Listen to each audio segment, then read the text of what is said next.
Yes, reka nizere yuko umeze neza wowe udahwema gukurikira inkuru n'ibiganiro bica kuri Kavuyo TV Show. Ni iby'agaciro gakomeye cyane kuba warasize support yawe ya subscribe kuri Kavuyo TV Show. Abasanzwe bamenyera Kavuyo TV Show tukugezaho amakuru atandukanye, haba mu buzima busanzwe, muri politique, muri showbiz, muri gospel ndetse n'ahandi henshi hatandukanye habonetse amakuru tugenda tuyakugezaho tanu kwa tanu. Ni kuri iyo mpamvu rero kuri uno munsi tukubwira yuko utari wabasha gukora subscribe ugomba kuyikora kugira ngo tuzajye twibanira muri ibyo bintu byose tuba twavuze haruguru. Sinizera yuko byibuze wabura igice na kimwe waba uherereyemo ukunda cyane, haba muri gospel ndetse n'ahandi henshi hatandukanye.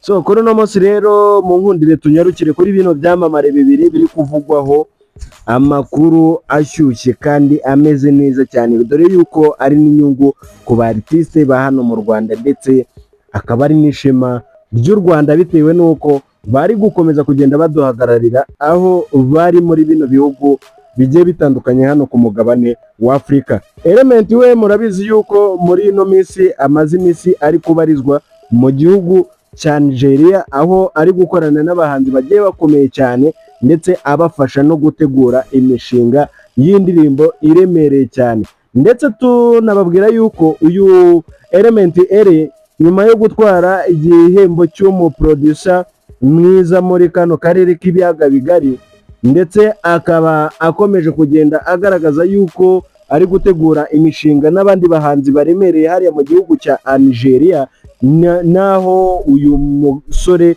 nawe ari kugaragaza yuko agiye gushyira umuzigo hanze. Yego ntabwo twari twamenya ngo birimo biravahe birajya hehe, ariko mwitegure yuko agiye gukorera indirimbo imeze neza hariya mu gihugu cya Nigeria, ndetse akaba ari kuvuga yuko azaba afatanyijemo n'umuhanzi umeze neza cyane.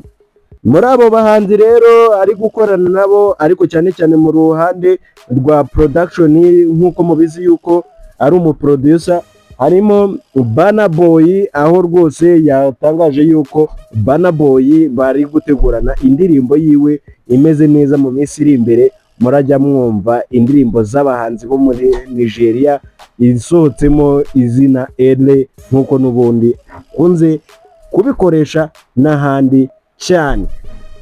Uyu nguyu rero Bruce Melody murabizi yuko ari muri tour yo gukomeza kugenda apromotinga indirimbo Pompo, nyuma yo kuva muri Kenya. Ubu ngubu tayari yamaze kwinjira mu gihugu cya Tanzania. Muri Tanzania yakiriwe neza ndetse ajya mu bitangazamakuru bigiye bitandukanye. Abandi baribaza ati se birashoboka yuko bazahura n'umuhungu bakoranye indirimbo ariwe Diamond Platinum, ko ashobora kuba yajya ku gitangazamakuru cyiwe, ubundi rero bagahurirayo bakagira ibyo bagenda baganira. Gusa Diamond ntabwo yigeze agaragaza kuri ino kote ko yaba byibuze hari ikintu abitekerezaho, nta nubwo yigeze anagerageza no guha abantu amakuru cyangwa se ngo agire icyo avuga ku rugendo rwa mugenzi we mu gupromotinga indirimbo bakoranye.